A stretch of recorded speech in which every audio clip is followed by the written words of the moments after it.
Welcome back to Better Kansas City. So gray hair happens, but there are some things you can do to prevent it from happening sooner rather than later. Stylist Joey Figueredo is here and he has the answer. So first off, we got to ask you the biggest question. You know, why does our hair go gray? So it's genetics. So what we always feel like, so we have melanin, which is what gives us our skin tone, right?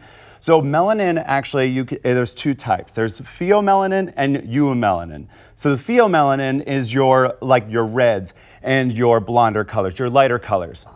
Then you have your eumelanins, which are your darker browns and colors. So we all have those. It's just the combination that gives you those wide variety of hair colors. So when actually our follicle actually starts out as clear or white, and as it goes through the skin, all those melanocytes, those pigment cells, pack in there and give us our genetic hair color. Okay, well that makes so much sense. So basically all the ladies or men out there who are like pulling them out singularly, this is just not the answer, right? No, it's almost like when your esthetician says do not, or dermatologist says do not pop your pimples, but we do anyway. Don't do it. We don't want to pluck out those hairs because it really disturbs the hair follicle, and as it grows out, the more you pluck it, the more wiry it gets and the more disturbed it gets. So let it grow, let it do its thing, and there's other ways to kind of cover it. Okay, and let's also talk about this. What causes the gray hair? Is it really the stress that our parents, our spouse, our boyfriends are putting on us? There's a lot of different factors in going gray, but it's actually those melanocytes, as we get older, they start to decrease. And so that's why there's not a lot of pigment that goes into those hairs when they grow out. So that's why each follicle is by itself. So each one, so that's why you don't go gray all at once. There's that little gray in there. I got my first gray in my beard when I turned 30, and I was like, oh my God, like what do I do? Yeah, and I do this every day, so like I even freaked out. So I get it, but that's why we go gray, is because those melanocytes start to decrease over time. Okay, and then let's talk about ways that we can do touch-ups. I know you brought some amazing photos of work you've done. Yeah, so what we do is at the studio is what I coined grayage.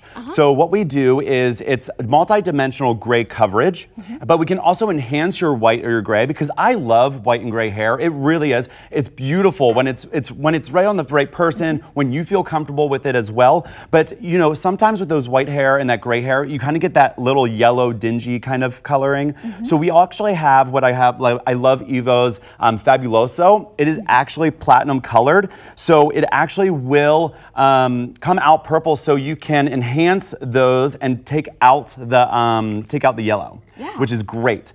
Then we can also shine it up. There's gloss treatments to really make it bright. So enhance your gray and white if you really love it. Then we also have our coverage, our 100% gray coverage, which we will take. So let's take a closer look at this, okay? What is this what's this gonna do for our hair? So basically what we're gonna do is completely 100% cover all the grays, so you look exactly the way you feel, you know? Basically, I need to send this for mom, or you know, someone like that who would really enjoy it. Yes, but it's not just putting some slap of color on there and going. We do a lot of multi-dimensional. So you all heard about balayage, right? The hand painting technique for blonding. We do that with gray coverage to give you multi-dimensional, so it enhances your color, so it doesn't look like you just put some flat color on your hair.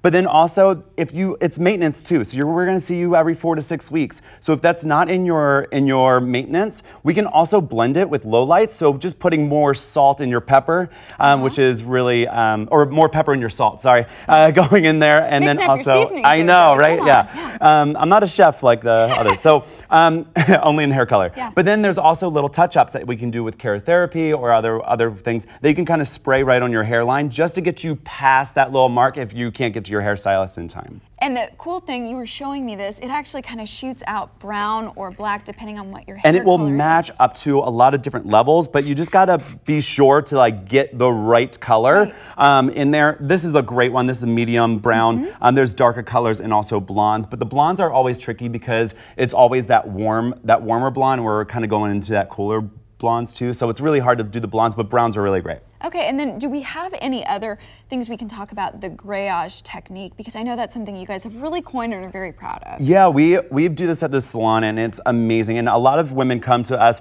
wanting just because they can do it at home. There's so many at home things, but it's also like, you know, if you do it at home, it's okay. It's not the best color for you in your hair, but when it's also like cooking at home or going to a restaurant. It's gonna be more messier at home. We know what we're doing at the salon. But yeah, doing highlights, lowlights, blending those grays too is really great. So we hand paint those and put them in foil sometimes too, depending on what you want. But yeah. Yeah, absolutely. Joey, thank you so much for all that. Thank you.